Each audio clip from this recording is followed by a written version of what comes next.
नहाने के बाद भूल कर भी मत करना यह गलतियाँ वरना हो जाओगे कंगाल। नमस्कार दोस्तों, राधे राधे। नहाने के बाद कुछ ऐसी बातें होती हैं जिन पर कभी भी गौर नहीं करते, लेकिन कुछ छोटी छोटी गलतियाँ हमारे जीवन पर बहुत बड़ा प्रभाव डाल सकती है। वास्तुशास्त्र के अनुसार यह 7 गलतियाँ जिनके कारण घर में नकारात्मक ऊर्जा पैदा होती है और इससे धन, सुख, शांति और वैभव की हानि होती है। दोस्तों, नहाने के बाद भी जाने वाली कुछ छोटी छोटी गलतियाँ हमारे जीवन पर बड़ा असर डाल सकती है। ये गलतियाँ सिर्फ हमारी आर्थिक स्थिति को ही नहीं, बल्कि हमारे मानसिक और शारीरिक स्वास्थ्य को भी प्रभावित कर देती है। इसलिए आज हम आपको बताने वाले हैं कि नहाने के बाद कौन कौन सी आदतें हमें भूल कर भी नहीं अपनानी चाहिए। तो चलिए विस्तार से जानते हैं हमें नहाने के बाद किन बातों का खास ख्याल रखना चाहिए। लेकिन उससे पहले अगर आप भी चाहते हैं माता लक्ष्मी का आशीर्वाद आपके ऊपर सदैव बना रहे, तो इस वीडियो को एक लाइक करें और चैनल को सब्सक्राइब ज़रूर कर लें। नंबर 1, नहाने के बाद बाथरूम गंदा छोड़ना। दोस्तों, वास्तुशास्त्र केवल घर के निर्माण से जुड़ा नहीं होता, बल्कि हमारी रोज़मर्रा की आदतों का भी इसमें बड़ा महत्व है। लेकिन बहुत से लोग नहाने के बाद बाथरूम को साफ करने की ज़रूरत ही नहीं समझते और यूं ही गंदा छोड़ देते हैं। वास्तु के अनुसार यह आदत बहुत अशुभ मानी जाती है। गंदगी से घर में नकारात्मक ऊर्जा बढ़ती है और इसका असर आपके स्वास्थ्य और आर्थिक स्थिति पर पड़ता है। इसलिए ध्यान रखें कि नहाने के बाद बाथरूम को साफ सुथरा रखें ताकि घर में सकारात्मक ऊर्जा बनी रहे। नंबर 2, टूटे हुए बाल बाथरूम में छोड़ देना। अक्सर देखा जाता है कि कुछ लोग नहाने के बाद टूटे हुए बालों को बाथरूम में ही छोड़ देते हैं और ध्यान नहीं देते कि इससे क्या असर पड़ सकता है। लेकिन दोस्तों, शास्त्र के अनुसार यह आदत बहुत ही अशुभ मानी जाती है। कहा जाता है कि इससे शनिदेव नाराज होते हैं, जिससे जीवन में परेशानियां और संघर्ष बढ़ सकते हैं। इतना ही नहीं, टूटे बालों को यूं ही छोड़ देने से घर नकारात्मकता में बढ़ जाता है और हर काम में बाधाएं आने लगती है।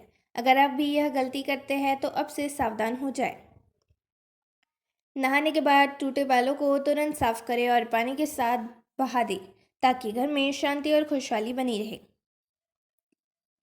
नंबर 3, बाथरूम में गंदा पानी नहीं छोड़ना चाहिए। दोस्तों, कुछ लोग नहाने के बाद बाथरूम में साबुन का गंदा पानी यूं ही छोड़कर बाहर निकल जाते हैं। ये बहुत ही बुरी आदत होती है।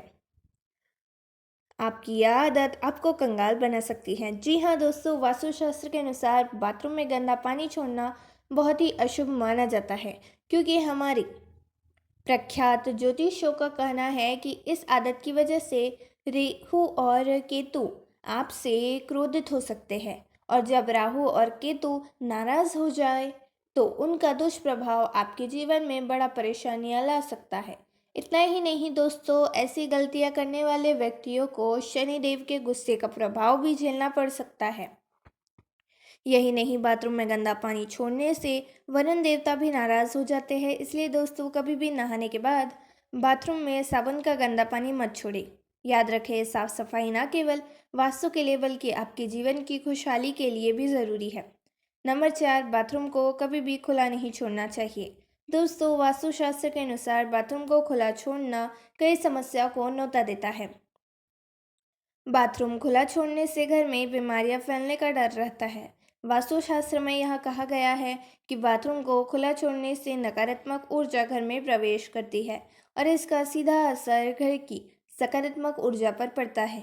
इसके कारण सुख समृद्धि धीरे धीरे खत्म होने लगती है और धन की हानि शुरू हो जाती है। दोस्तों, बाथरूम में गंदगी और नमी के कारण हमारे स्वास्थ्य पर भी बुरा प्रभाव पड़ सकता है। इसलिए दोस्तों, बाथरूम को हमेशा बंद रखना चाहिए। नहाने के बाद सुनिश्चित करें कि दरवाज़ा बंद हो ताकि आपके घर में नकारात्मकता प्रवेश ना कर सके। नंबर 5, बाल्टी को खाली करके ना रखें। दोस्तों, कुछ लोगों की आदत होती है कि वे नहाने के बाद बाल्टी को खाली छोड़कर चले आते हैं। अगर आप भी यह गलती करते हैं तो हाथ जोड़कर निवेदन है कि ऐसा मत कीजिए। बाथरूम से बाहर आते समय बाल्टी में थोड़ा पानी छोड़ दें। अगर बाल्टी खाली करनी है तो उसे उल्टा करके रखिए। बाल्टी को सीधा और खाली छोड़ने से आपके घर में कंगाली दस्तक दे सकती है। इसलिए ध्यान दें, अगर आप नहाने के बाद बाल्टी को खाली छोड़ते हैं तो यह आदत तुरंत बदल लें। छोटी छोटी सतर्कता हमारी जीवन में बड़ा बदलाव ला सकती है। दोस्तों, अपनी भूल को सुधारें और घर में खुशहाली और सकारात्मक ऊर्जा बनाए रखें। नंबर 6, नहाने के तुरंत बाद कपड़े नहीं धोने चाहिए। दोस्तों, कई महिलाएं नहाने के तुरंत बाद कपड़े धोने लगती हैं।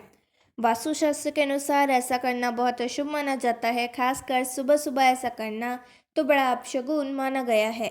वास्तुशास्त्र का कहना है कि कपड़े नहाने से पहले धोकर सुखा देने चाहिए, लेकिन कई लोग नहाने के बाद पहने हुए कपड़ों को धोने के लिए रख देते हैं। यह आदत वास्तु दोष को जन्म देती है और सूर्य देव को नाराज कर सकती है। इतना ही नहीं दोस्तों, नहाने के बाद गीले कपड़े बाथरूम में यूं ही छोड़ देना भी गलत है। गीले कपड़े छोड़ने को दरिद्रता की निशानी मानी जाती है। इससे न केवल आर्थिक हानि होती है, बल्कि घर में परेशानियां बढ़ सकती है। अगले गीले कपड़े हैं तो तुरंत धोकर सुखो दे, सही जगह पर रख दे, बाथरूम में उन्हें छोड़ने से बचे। याद रखें, छोटी छोटी बात बड़ा फर्क ला सकती है। नंबर 7, दोस्तों, नहाने से जुड़ी कुछ आदतें ऐसी होती है जो देखने में तो सामान्य लगती है, लेकिन वास्तुशास्त्र के अनुसार इनका गहरा असर हमारे जीवन पर पड़ सकता है। जैसे कुछ लोग नहाते समय चप्पल पहन लेते हैं, लेकिन क्या आप जानते हैं कि ऐसा करना धन हानि का कारण बन सकता है। इसलिए बेहतर होगा कि नहाते वक्त चप्पल पहनने से बचे। अब एक आदत और है जो कई लोग अपनाते हैं, नहाते वक्त गाना गाना या गुनगुनाना। यह सच में अच्छी आदत मानी जाती है, क्योंकि इससे मन हल्का होता है और सकारात्मकता बनी रहती है। इसलिए अगर आपको नहाते वक्त गुनगुनाने की आदत है तो इसे जारी रखें। माताओं और बहनों के लिए एक खास बात, नहाने के तुरंत बाद सिंदूर नहीं लगाना चाहिए। ऐसा कहा जाता है कि नहाने के बाद शरीर शुद्ध होता है, लेकिन पेट खाली होता है की वजह से सिंदूर लगाना स्वास्थ्य के लिए ठीक नहीं होता और इसका असर पति की उम्र पर भी पड़ सकता है। अगर सिंदूर लगाना ज़रूरी हो तो पहले कुछ खा ले या फिर छोटे बच्चे की गोद में लेकर लगाए। इसके अलावा एक और आदत जो कोई लोग अपनाते हैं वह है नहाने के तुरंत बाद नाखून काटना। वास्तुशास्त्र के अनुसार यह बहुत अशुभ माना जाता है और इससे जीवन में नकारात्मकता आ सकती है। इसलिए नाखून काटने का सही समय चुनें और इस आदत से बचें। छोटी छोटी बातों का हमारे जीवन पर बड़ा असर पड़ता है। अगर हम इन गलतियों से बचें तो घर में सुख समृद्धि बनी रहेगी और हमारा जीवन बेहतर होगा। तो क्यों ना आज से इन आदतों को सुधार कर अपने घर और परिवार के लिए सकारात्मक ऊर्जा को आमंत्रित करें दोस्तों। धन्यवाद।